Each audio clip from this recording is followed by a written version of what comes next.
होती. त्यांच्या भक्तीचा महिमा ऐकून शिवाजी महाराजांनी त्यांना नजराणा पाठवला आणि निमंत्रण देऊन त्यांना आणण्यासाठी पालखी पाठवली.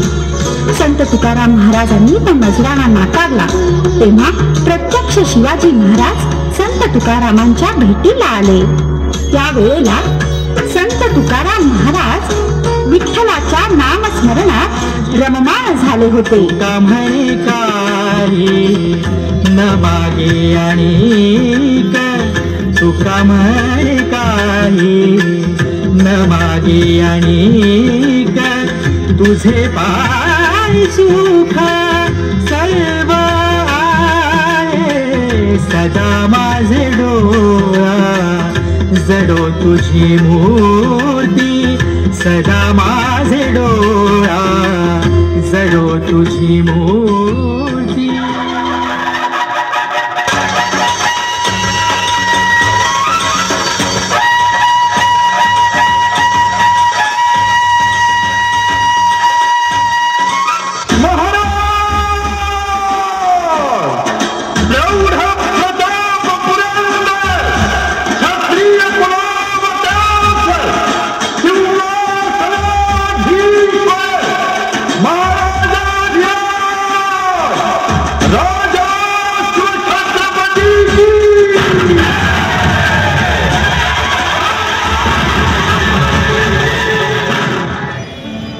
आमचा तुम्हाला आशीर्वाद आहे.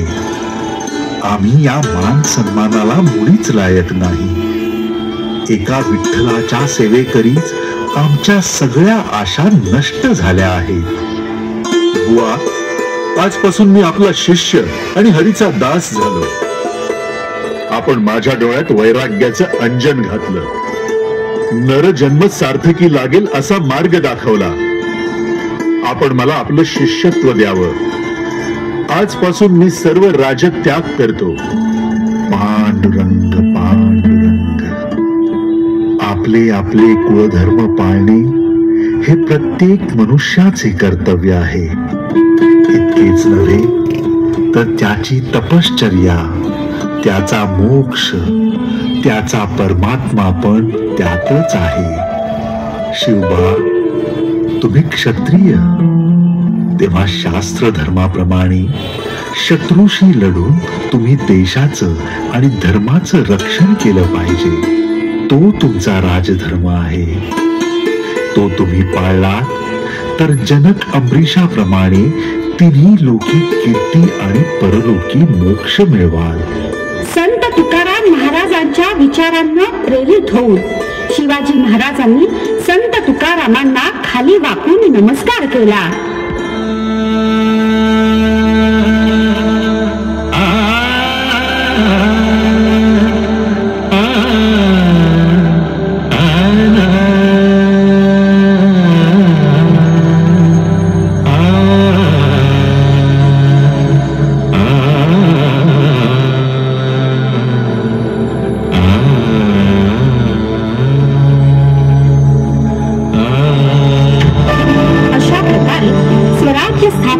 पूर्ततेसाठी शिवाजी महाराजांनी संत तुकाराम महाराजांचा आशीर्वाद घेतला.